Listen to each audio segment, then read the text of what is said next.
Hello and very warm welcome to all the students and learners. And today we are going to start the second part of the chapter Glimpses of India. First part के अंदर हमने पढ़ा a baker from the Goa, उसके बारे में हमने पढ़ा कि किस तरीके से एक बेकर जो है वो ट्रेडिशनल जो गोवान विलेजेस हैं उनके लिए इम्पोर्टेंट होता है। और आज हम स्टार्ट करने जा रहे हैं कुर्ग के बारे में एक छोटी सी information. As you can see on the screen, Coorg is coffee country famous for its rainforest and spices. Coorg एक कॉफ़ी का प्रांत है जो कि अपने रेन फॉरेस्ट और स्पाइसेस के लिए मशहूर है। Midway between Mysore and the coastal town of Mangalore sits a piece of heaven that must have drifted from the kingdom of God. Mysore और जो मैंगलोर का कोस्टल टाउन है उसके बीच में कहीं एक छोटी सी जगह है जो कि ऐसी लगती है कि शायद वो ईश्वर के साम्राज्य से ड्रिफ्ट होकर के वहाँ से आ गई हो। This land of rolling hills in inhabited by a proud race of martial man, beautiful women and wild creatures. ये जो लैंड है रोलिंग हिल्स का, ये एक ऐसे जो प्राउड रेस है, जनजाति है, उसके द्वारा इनहेबिटेड किया हुआ है, जिसमें कि मार्शल मैन यानी कि लड़ाके जो मर्द होते हैं वो रहते हैं, ब्यूटीफुल महिलाएं रहती हैं और वाइल्ड क्रीचर्स रहते हैं। कुर्ग और Kodagu, the smallest district of Karnataka, is home to evergreen rain forest, spices and coffee plantation. Coorg या फिर जिसको कोडागू भी कहा जाता है, ये कर्नाटक का सबसे छोटा डिस्ट्रिक्ट है और ये अपने एवरग्रीन रेन फॉरेस्ट, स्पाइसेस और कॉफ़ी प्लांटेशन के लिए मशहूर है। Evergreen rain forest cover 30% of this district. जो उसके अंदर रेन फॉरेस्ट है, हरे भरे जो रेन फॉरेस्ट हैं, वो इस डिस्ट्रिक्ट का 30% लगभग एरिया कवर करते हैं। During the monsoons it pours enough to keep many visitors away. Monsoon में इतनी ज़्यादा बरसात यहाँ हो जाती है कि बहुत सारे जो विजिटर्स हैं यहाँ से दूर रहते हैं। माने यहाँ पे मानसून के टाइम में अधिकतर जो घूमने वाले लोग हैं, घूमने फिरने वाले लोग हैं, वो यहाँ आते नहीं हैं। The season of Joy commences from September and continues till March। यानी कि खुशी का, यानी कि घूमने फिरने का जो मौसम है वो सितंबर से शुरू होता है और ये मार्च तक कंटिन्यू रहता है। The weather is perfect with some showers thrown in from good measure. The air breathes of invigorating coffee estates in colonial Bangalore stand tugged under tree canopies in prime corners. जो यहाँ पर अच्छी जगहें हैं उन पर कॉलोनियल जो बंगले हैं, यानी कि जो अंग्रेज़ों के समय के बनाए हुए बंगले हैं, वो पेड़ की छाँव में यहाँ बने हुए हैं और हवा में जो कॉफ़ी की महक है वो फैली रहती है। और जो यहाँ का एटमॉस्फेयर है, बड़ा ही इनविगरेटिंग एटमॉस्फेयर है, वेदर बड़ा परफेक्ट होता है। They are fiercely independent people of Coorg are possibly of Greek or Arabic descendant. तो ये जो इंडिपेंडेंट लोग हैं, बड़े जो उग्र इंडिपेंडेंट लोग हैं कुर्ग, ये निश्चित तौर पर ग्रीक या जो अरब लोग हैं उनके वंशज हैं। As one story goes, a part of Alexander's army moved south along the coast and settled here when return became impractical. एक कहानी इनके बारे में ये है कि अलेक्जेंडर की आर्मी का एक टुकड़ा जो साउथ कोस्ट है उसके सारे आगे बढ़ा और वहाँ पर सेटल हो गया। जब उनको वापस जाना बड़ा इम्प्रैक्टिकल सा लगने लगा। These people married amongst the locals and their culture is apparent in the martial traditions, marriage and religious rites which are distinct from the Hindu mainstream। ये जो लोग हैं लोकल्स में शादियाँ करते हैं और इनका जो कल्चर है वो स्पष्ट तौर पर मार्शल ट्रेडिशन यानी कि जो युद्ध संबंधी जो परंपराएं हैं उनसे जुड़ा हुआ है, मैरिज और रिलीजियस रिट्स हैं उनसे जुड़ा हुआ है, जो कि इनको हिंदू मेन स्ट्रीम से थोड़ा सा अलग कर देती है। The theory of Arab origin draws support from the long black coat with an embroidered waist belt worn by the Kodavus। यानी कि वहाँ के जो लोग जिनको कोडावूस कहा जाता है उनके बारे में जो कहानी है कि उनके पूर्वज अरब लोगों से मिलते जुलते हैं, यानी कि उनके जो पूर्वज थे वो अरब से आए थे।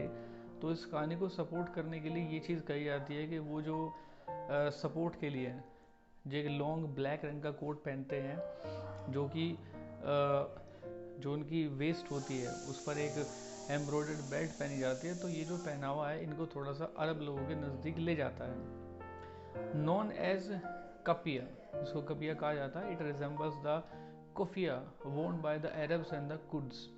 और ये मिलता जुलता है अरबों के और कुर्द के पहनावे से, जिसको कफिया कहा जाता है।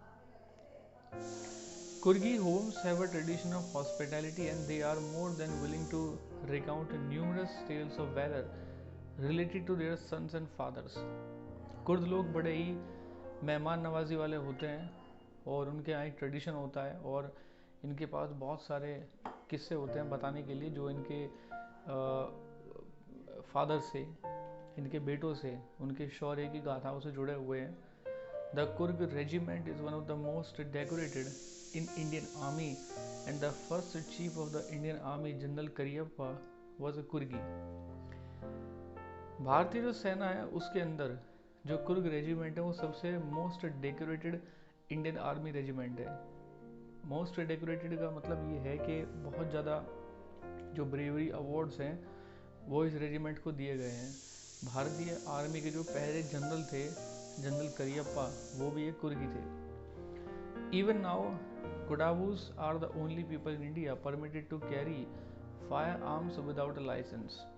भारत के अंदर कोडावूस या कुर्गी लोग ही एकमात्र ऐसे लोग हैं जिनको बंदूक कैरी करने के लिए किसी लाइसेंस की ज़रूरत नहीं होती। The river Kaveri obtains its water from the hills and forests of Kurg। Kaveri नदी जो कर्नाटक में बहती है, ये अपना जो पानी है हिल्स और फॉरेस्ट जो हैं कुर्ग के, वहाँ से वो ऑब्टेन करती है। Mahseer a large fresh water fish abound in these waters.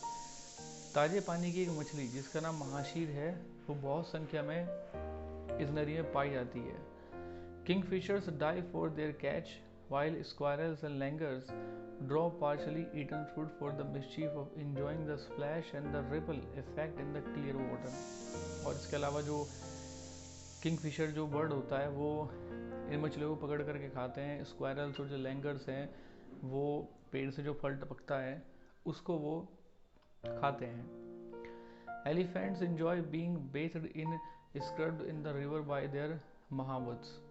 यानी कि जो महावत है वो अपने हाथियों को यहीं पर नहलाते और धुलाते हैं। The most laid back individuals become converts to the life of high energy adventure with river rafting. River rafting के जो शौकीन लोग हैं वो भी यहाँ पर आते हैं। कैनोइंग के, रैपलिंग के, rock climbing and mountain biking, जो अलग अलग तरह की जो एडवेंचरस चीज़ें होते हैं उनके जो शौकीन लोग हैं वो यहाँ पर आते हैं। Numerous walking trails in this region are a favourite with trekkers. यानी कि जो ट्रैकर्स हैं, बहुत सारे ऐसे चलने के रास्ते हैं जहाँ पर जो ट्रैकर्स के बीच में काफ़ी फेवरेट हैं और वो रास्तों से होकर गुजरते हैं। Birds, bees and butterflies are there to give you company. यहाँ पर आपको चिड़ियाँ मिल जाएंगी, बीज मिल जाएंगी, बटरफ्लाइज मिल जाएंगी और मकैक्स मिल जाएंगे, मालाबार स्क्वायरल्स मिल जाएंगी, लैंगर्स मिल जाएंगी and slender lorises keep a watchful eye from the tree canopy. Different जो एनिमल्स हैं जिनके नाम आपको गिनाए गए हैं ये सभी आपको पेड़ों पर या पेड़ों की छांव से झांकते हुए आपको मिल जाएंगे। I do however prefer to step aside for wild elephants. Writer कहता है कि जब मैं जंगली हाथियों को देखता हूँ तो मैं उनके चलने के लिए रास्ता छोड़ देता हूँ, उनके रास्ते में नहीं आता। The climb to the Brahmagiri hills brings you into a panoramic view of the entire misty landscape of Coorg. Brahmagiri पहाड़ी पर जब आप चढ़ते हैं तो पूरा आपको एक ओवरव्यू मिलता है जिसमें कि जो कुर्ग है वो धुएं से या मिस्ट जो है उससे ढका हुआ रहता है।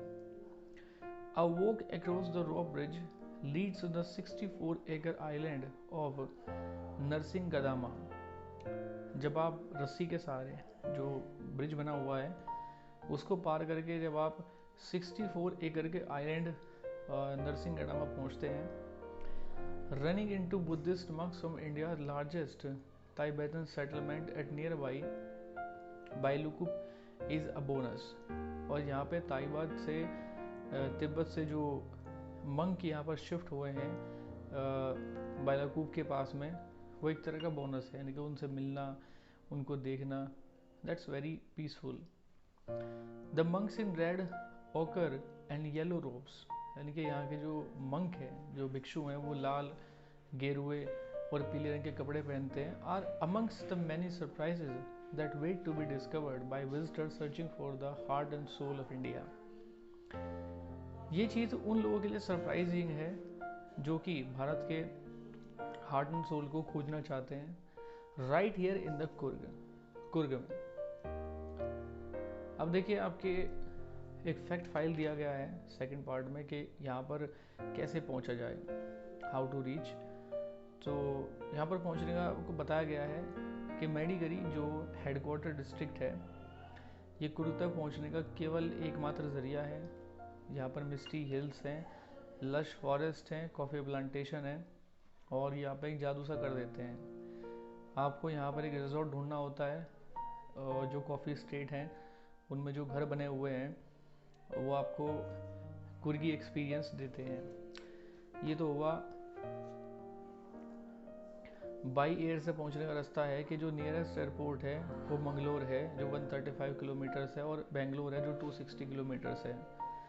और मुंबई से मंगलोर के लिए फ़्लाइट्स हैं, और इसके अलावा अहमदाबाद से बेंगलोर के लिए फ़्लाइट्स हैं, चेन्नई से हैं, दिल्ली से हैं, गोवा से हैं, हैदराबाद से हैं, कोची से हैं, कलकत्ता से हैं, मुंबई से हैं और पूना से हैं। रेल से क्या होगा कि जो नियरेस्ट रेल हेड्स है वो मैसूर है, मंगलोर और हसन है, यानी कि आप मैसूर आ सकते हैं, मंगलोर आ सकते हैं, या फिर हसन आ सकते हैं। और बाई रोड के लिए है कि यहाँ पर 2 रूट हैं कुर्ग के बेंगलोर से, और दोनों लगभग सेम डिस्टेंस के हैं, 250 और 260 अराउंड किलोमीटर्स के हैं। जो मैसूर से जो रास्ता जाता है वो फ्रीक्वेंट रास्ता है, यानी कि अधिकतर लोग उसी रास्ते को प्रेफर करते हैं। और जो दूसरा रूट है वो नीलामंगल से होकर गुजरता है, और रास्ते में आपको कोनिंगल और चंद्रया पतना भी पड़ता है, लेकिन अधिकतर जो लोग हैं मैसूर से होकर जाने वाला जो रास्ता है उसको ही वो लोग पकड़ते हैं। So this was the additional fact about the Coorg. So this is the end of the part 2 Kurg, and in our next video we will start tea from Assam. Till then, thank you very much.